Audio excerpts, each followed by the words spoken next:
안성에 있는 1.5룸, 즉 불량 원룸을 공사 막바지예요. 그래서 제가 사용한 공구도 좀 보고 그 다음에 작업을 해다 문제가 됐던 부분들을 볼게요. 제가 사용한 그 로타리 햄머 드릴인데요. 로타리 햄머 드릴을 사용해서 뭔가 부착을 하려면 칼블록을 끼고 그 다음에 피스를 박아야 되잖아요. 근데 그러면은 칼블록을 박을 때 보통 뭐 6.6mm에서 6.5mm 정도의 구멍을 뚫어야 돼요.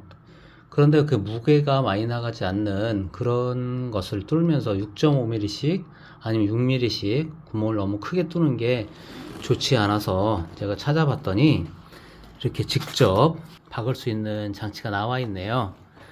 그래서 여기 보는 것처럼 제가 사용하는 것은 유니카에서 나온 제품이고요.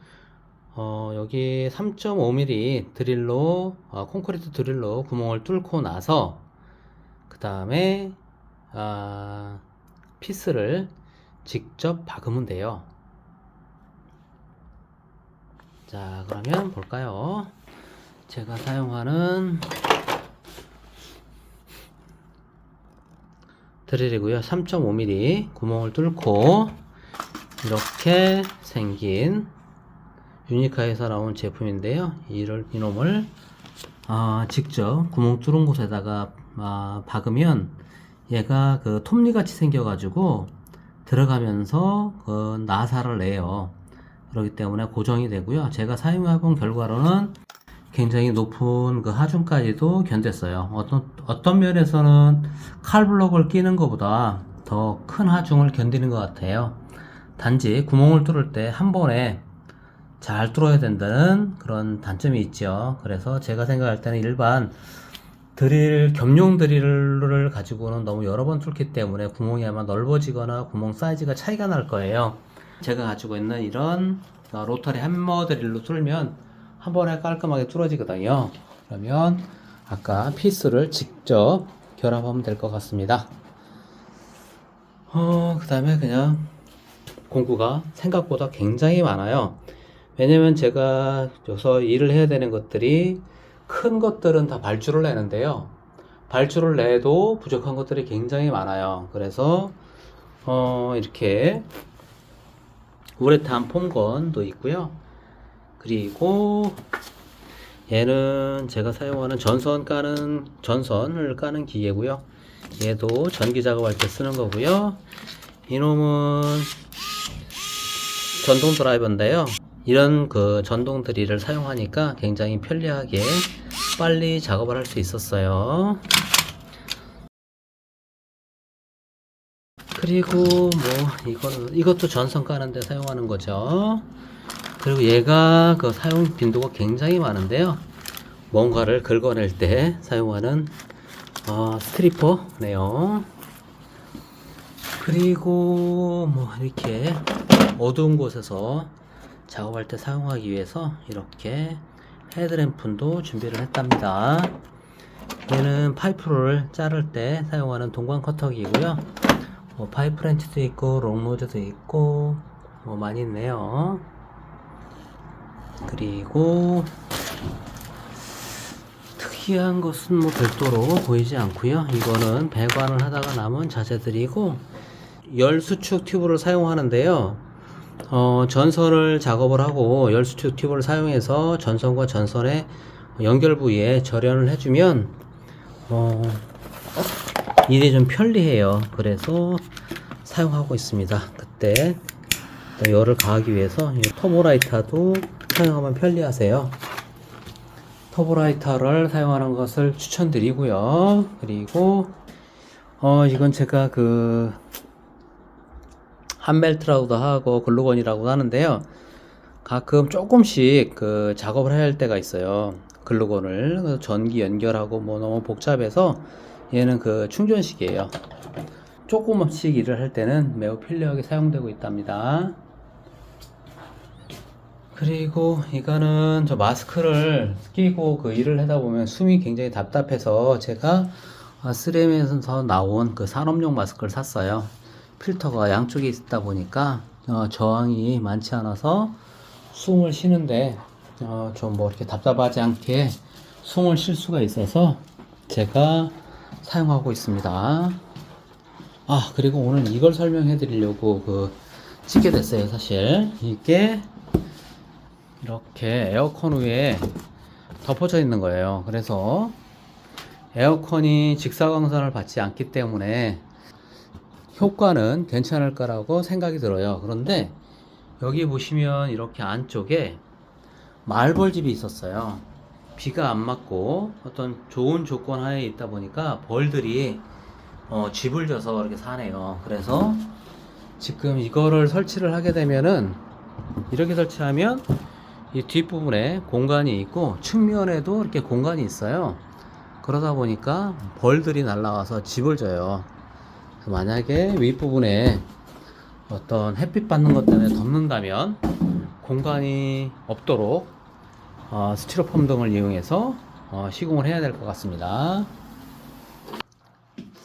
그리고 여기 지금 벽면인데요. 벽면에 잘 타일을 시공을 하지는 않잖아요. 그런데 이 집은 제가 샀을 때부터 타일이 시공됐었고요.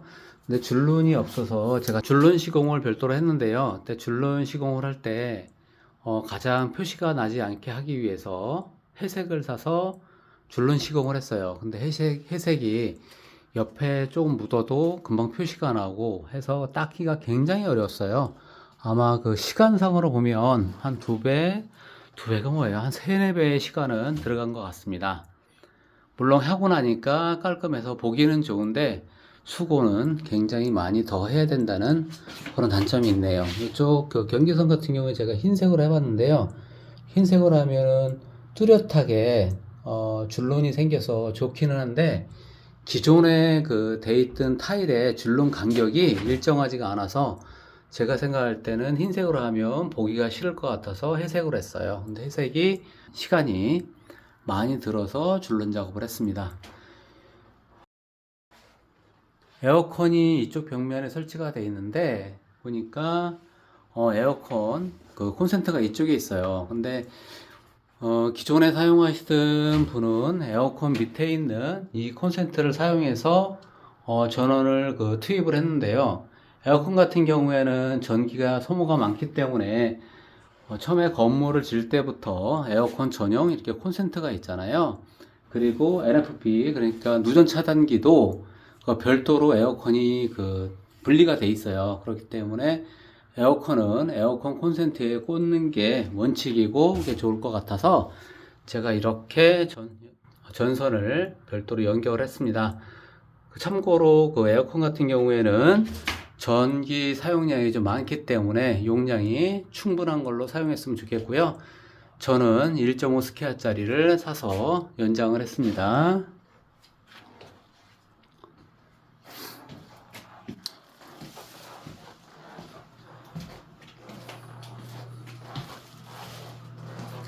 그리고 제가 아까 벽면에 타일을 시멘트를 가지고 옆에 줄눈을 넣었잖아요. 그거를 줄눈 넣은 거를 딱 꺼내서 물을 버리면은 하수가 막힐 수가 있어요. 그래서 이렇게 하루 정도 침전을 해서 버리려고 이렇게 모아놨어요. 보이시죠? 흙탕물 나오는 거? 제가 나중에 내가 다 가라앉으면 살살 따라서 배수를 하도록 할 겁니다.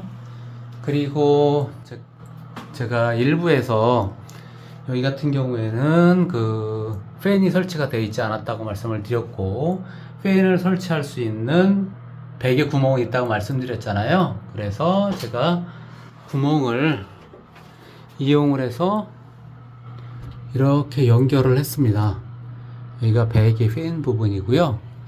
이쪽이 벽면에 기존에 있던 그런 배기 덕트 구멍인데 이게 배관을 할 때 어떤 배기 덕트를 시공을 감안을 해서 높이차를 줘야 되는데 그런 공간이 여유가 없어요. 그래서 호스를 끼는데 굉장히 어려웠고 심지어는 호스 측면을 프레시블 호스 측면을 약간 잘라내고요.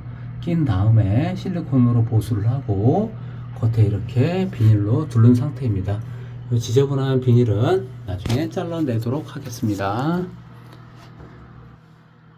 전선을 연결하면서 제가 처음 사용해 봤어요. 이게 독일산 와코라는 상품인데요. 얘를 사용해 보니까 가격은 다소 비싸지만 사용할 만한 가치가 있는 것 같아요. 왜냐하면 접속이 일단 확실하게 되다 보니까 접속 에러가 나지를 않고요. 또 기존에 뭐냐 이렇게 접속을 하는 데 시간이 너무 많이 걸려요. 그래서 와코 자재를 사용해 봤는데 괜찮은 것 같습니다. 여러분도 사용하는데 적극 고려하는 것을 추천드립니다. 그리고 여기 지금 이거는 고압 세척인데요. 제가 화장실에 곰팡이를 락스나 곰팡이 제거제로 지운 다음에 고압 세척기를 한번 해보려고 장만을 했습니다. 잘 될지는 사용해 보지 않아서 모르겠습니다. 감사합니다.